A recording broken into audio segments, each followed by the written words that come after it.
Okay, we're back on. I just wanted to ask you what the premise of Hawaiian Eye was.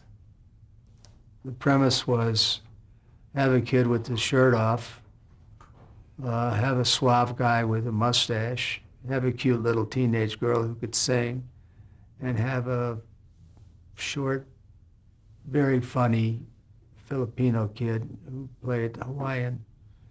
And that was the concept of the show. We were the detectives. Connie would sing a song every episode, and Ponzi would make some kind of insipid joke every episode. And did you do any singing on the show? Yeah, I sang with Connie a couple times. Yeah. And in terms of the behind-the-scenes people, did it switch around, or did you have a steady director that worked on the show, or anything like that? No, we had different directors for every episode. Every episode changed. Only the crew stayed the same. There's a name associated with Warner Brothers Television, William T. Orr. Did you have any interaction with him? Yeah, Bill was the boss. Yeah. Yeah, he was the guy that ran the whole 10 shows. He was the dictator, so to speak. And, as one of the actors on the lot, what kind of interaction would you have with him? He was pleasant to talk to, he was a fun guy, but you knew when he called you in the office that it was serious. Things like when Connie Stevens, her dog passed away and she wanted to take it to the funeral and then bury it. And I was off that day and the phone rang and said, come to work. And I said, I'm exhausted. I've been putting in 12-hour days every day and I'm just tired. And they said, come to work. And Bill said, you either come to work or I'm going to cut off your alleged balls. And with that, I was in the car driving over, and I walked into his office unannounced, and I said, what did you mean alleged?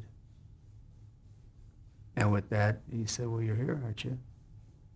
I knew what it would take to bring you here. Now go to work. And it did. So, you mentioned 12-hour days. Was that a typical thing? Yeah, we worked 12-hour days. Yeah. 5 days a week, 12 hours. And was any such thing as overtime, or?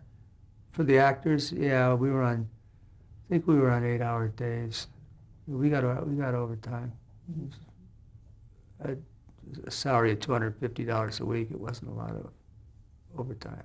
I think everybody in the crew was making more money than I was. And how did this lead to the Wild Wild West? How did you get cast on that? Well, I was in Hawaii. I was in Spain, and I was making a movie called La Nueva Cenicienta, which means the new Cinderella. And I got a phone call that most of the actors under contract were being canceled because the TV shows weren't being renewed. However, I wasn't canceled. They were keeping me on. And I went, oh. I finished my role in the new Cinderella and went to the office and asked what was happening. And Bill had been fired himself, and Jack Webb was the one who was taking over. And Jack brought me in the office and said he liked my work and he wanted me to appear in a thing called Temple Buell. I think that was the name of it. And I did, and we never got to a television series, which really pleased me, because had I gotten to a series, it would have been at the same payday, just for what you're doing. It isn't a lot of money. It may sound like a lot of money to an audience, but it isn't. Your peers are making considerably more. And another thing you have to think about is the short term of an actor's career. I say that most men last 15 years and most women last 7 to 10, and so many actors have been successful in TV shows. And where have they gone? So I'm all on the side of actors being compensated and being compensated significantly because it may be the last gig they ever have. And that happens more times than no.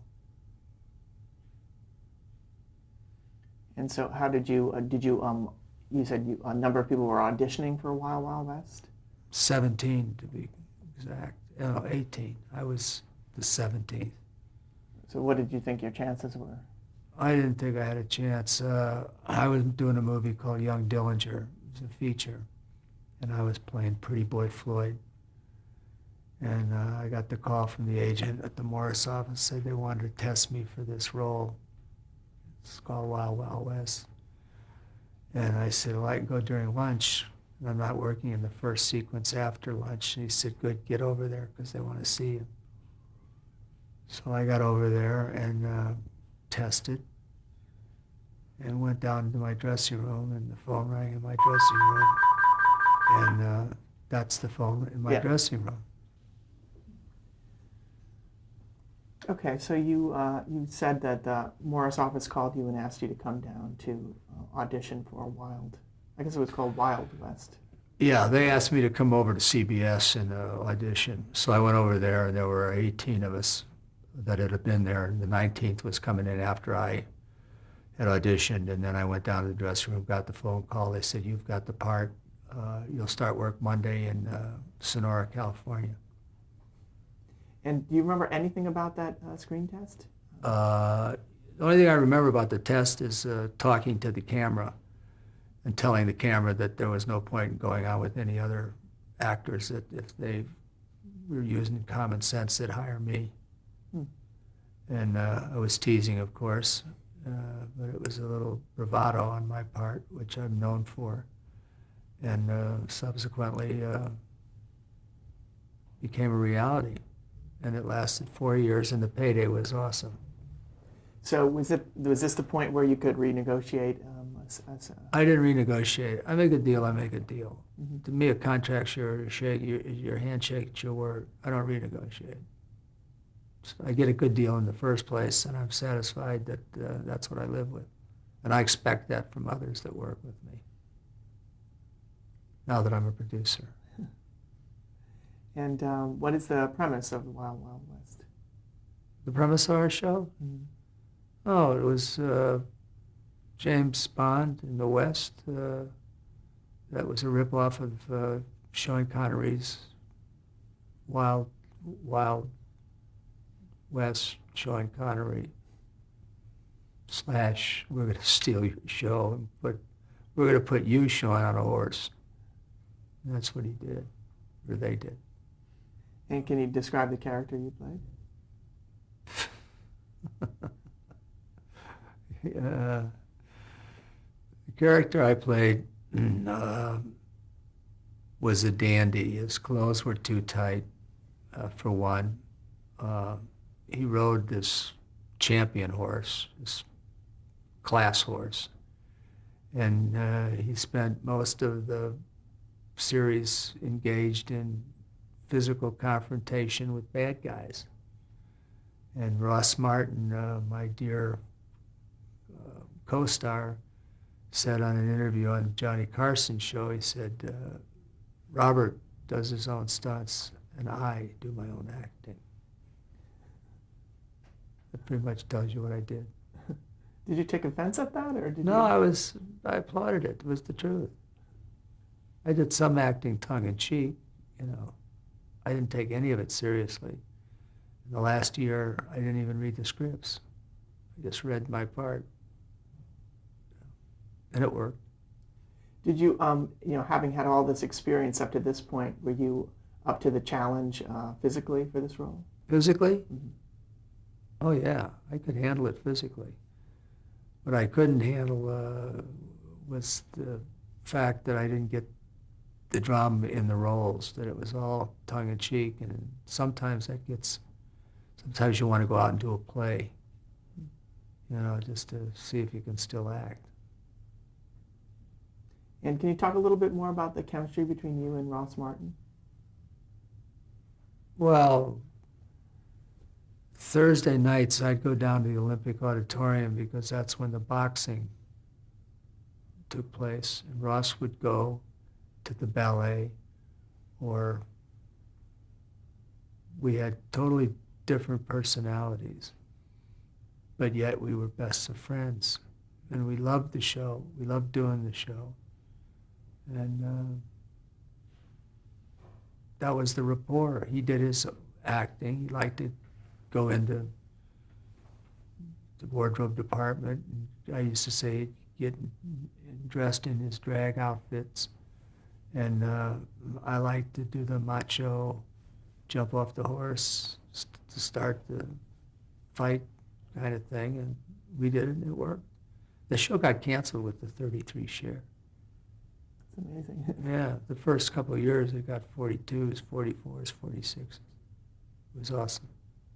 And in terms of the stunts, did you, how were they written in the script? Were you improvising a lot of them?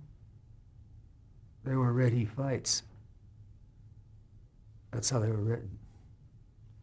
Myself and another stuntman named Whitey Hughes took it from there. We choreographed it from there. And they allotted a certain amount of time for the fights. Not very much time, actually, and we didn't know what take two was. Take two was a no-no. And it was great for the cameraman because he could shoot a master. You put up two cameras and get close-ups at different, with different lenses. And for people that don't understand film, there's a wide angle, there's a closer angle, and there's a close-up. And you can do that all in one room if you know how to do it. What was a typical action sequence on the show? There wasn't any. We never did the same. It was not a typical fighting that I remember, because we'd go, what are we going to do today? And we'd talk it out amongst us, and then we'd do it. And it was pre-rehearsed. When we got the scripts, Whitey would say, here's where we have this fight. And I'd say, okay. We'd scout the location, and then when the cameraman came in, we'd say, here's what we're doing. And we'd do an audition for camera. And that audition we did was what we did. So the camera knew that that's where we were going. And so he'd light it, and we'd shoot it. And you'd mentioned you never wanted to do a take two. Why is No, that? take two. We never did take twos because take twos mean you made a mistake. And time is money in television. And there weren't the horrendous paydays then that there are now for actors.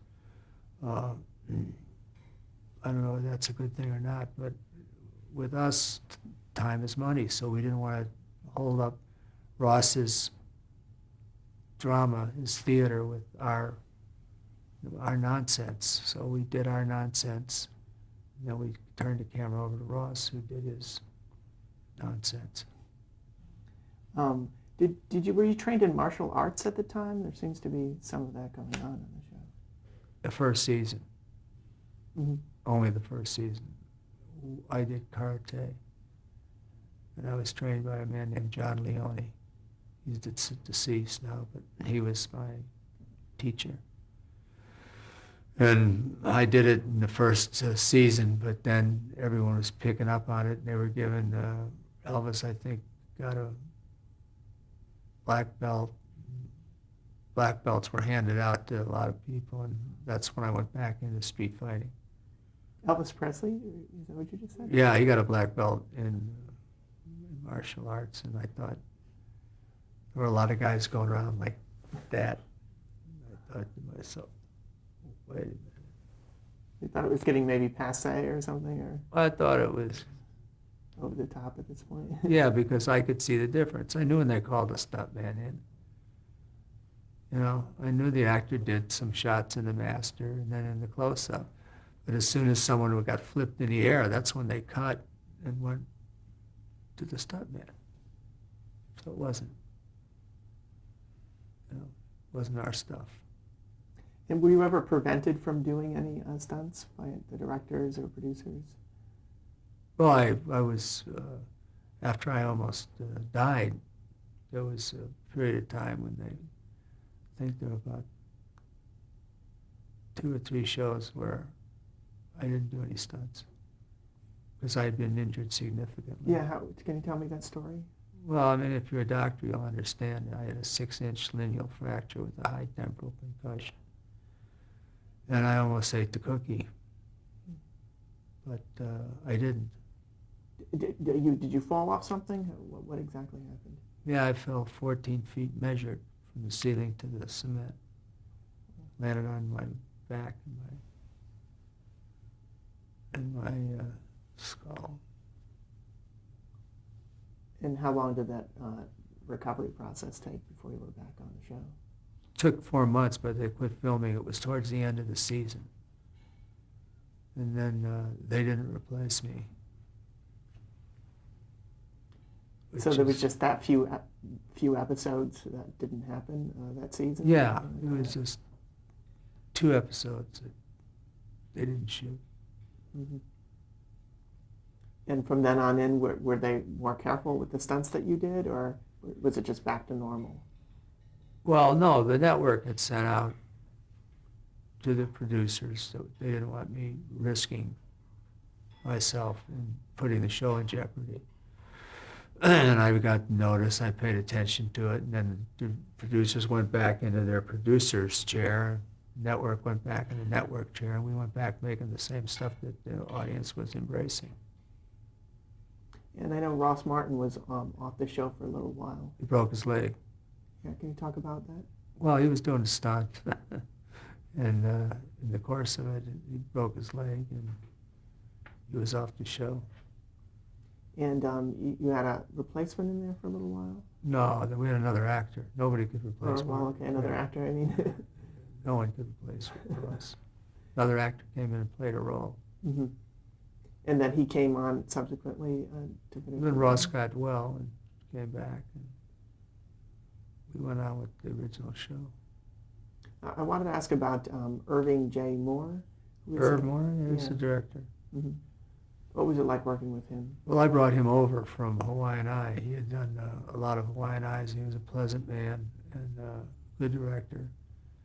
And I went in the office and thought he'd be a good choice for our show. And he was. He was a real good choice. And what do you think he brought to the show? Well, I liked him. And he knew how I worked. And he was good for Ross, because Ross liked to talk about the script and talk about what he was doing. And he knew what I liked to do, so, you know, there was that kind of thing a director on an episodic television wants to have, and that's a rapport with his people. There's another name, Fred Freiberger, was one of the producers. What did he bring to the show? But Freddie Freiberger was the original producer. He got fired. Don't ask me why. It wasn't a part of anything. It was the early part of the show. I had no power, as they say. Mm-hmm. The show hadn't even been on the air when Freddie got fired. I don't think he should have. Did he set up the style for the show? Yeah, he set the style up to some extent. Yeah. I wanted to ask about some of the guest stars who appeared. There were many of them. I have a short list here. First of all, Michael Dunn was a frequent guest star. Can you talk a little bit about working with him? Michael was a joy to work with. He was a wonderful actor, very dedicated. He was a good athlete. He had great movements. And he was a dwarf. He was 3 feet, 8 inches tall, and weighed 78 pounds. But you had to be sharp when you worked with him, because he'd take it away from you if you weren't. And he did do some of the stunts himself, didn't he? Yeah, he got injured. He wanted to, I'll do that. If Conrad can do it, I can do it. So we put him in a train, a little miniature train on the second story, and it was supposed to hop in this train and escape. And he went and got on the train, and the train tipped over. He broke his ankle. It's sad, but at the time it was sad, but it's funny looking back. Did a lot of people want to do their own stunts because they saw No, you no, doing them? no. I can't think of. There may be 2 or 3 actors that were dumb enough to do their own stunts, or want to. I don't think anyone ever did. In fact, I know no one ever did. And did the costuming that you wore, was that good for your movements? It was a lot of tight-fitting clothes. Was that good for the action scenes? Is that why you wore the clothes that you did? No, the wardrobe for that show was something that was embraced by the audience, because there was a lot of conversation about how the clothes fit and how they were tailored, and how good the actor looked wearing that wardrobe. It was applauded. It was a little tough on me because it was tight. But I got used to breathing like that. I'll show you how to do it again in tight pants. Did you split any pants or anything like that? Oh, are you kidding? I'd mount a horse in here, but the saddle was the same color as my pants, so you wouldn't know I ripped them. Except I was wearing white underpants, and I changed to dark blue, so when I ripped them, you wouldn't know. For that very reason? Yeah. Yeah. I have a few more names I wanted to ask about. Agnes Moorehead was on the show. Agnes Moorehead won the Emmy for the show. Yeah, she was on the show. She was another one of those actors you love to work with, because she was an actor's actor. She was solid. She knew where she was going, what she wanted to do, and she had a good time. Could you, before she won the Emmy, could you tell this was? Well, I knew she was a good actress before. When she got on the show, I knew who it was. But I liked her work. What about Suzanne Plachette? Suzanne Plachette was a movie star, and she did the first episode of The Wild West. And I was pleased that she would depart from the movies to television to help us with our show. Beautiful woman, Susan. Excuse me, I got a little itch there. Okay.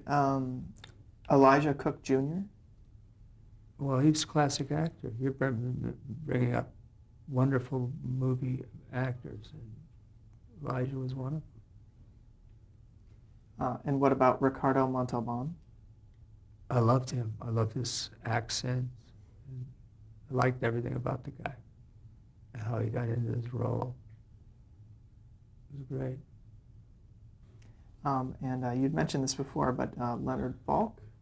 Well, Leonard Falk he was excellent at a non-speaking part. Leonard Falk was my dad, and as a joke, I put him in an episode with Michael Dunn, as a matter of fact. And he had to do a stunt. He was drinking a little hard alcohol, I think, prior to the scene. I think he was a little nervous, anticipating working in the scene with his son and Michael Dunn. But he pulled it off. And one thing that's sort of interesting is that when the DVDs came out, we saw the first season was in black and white, yet you sort of remember the show in color. Do you think the show lent itself to color television? Oh, yeah.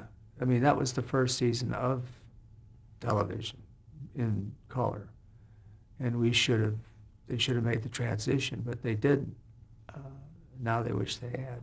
But it's going to go the second season into color, so for people who like the show in color, if they buy the second season, they'll get their color.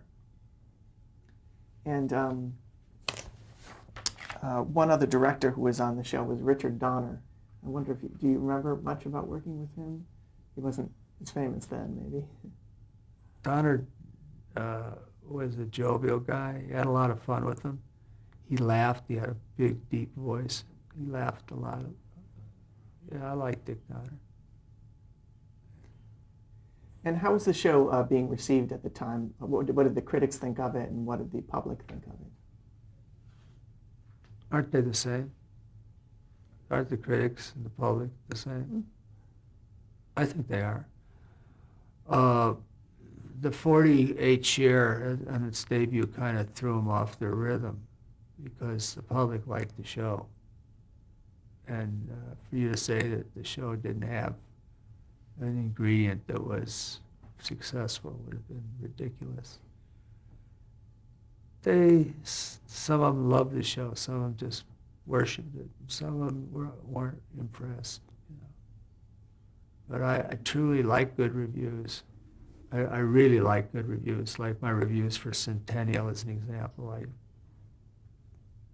nurture, but I don't mind bad reviews because it's one person's opinion. And you sit down, you talk to a guy, and you say, well, who's your favorite actor? And they'll start to tell you who it is, and then you know immediately that you're not going to score with that guy because he likes something totally different than you. So I always know how to get a good review for Robert Conrad, the actor, is to be sensitive. If I don't play the tough guy role, if Mama makes me cry, I'm going to get a good review. But if I come out a little strong, then the whole thing's going to get a nasty review. I know that going in. Okay, we're at the end of our next tape, so we'll stop there. That was a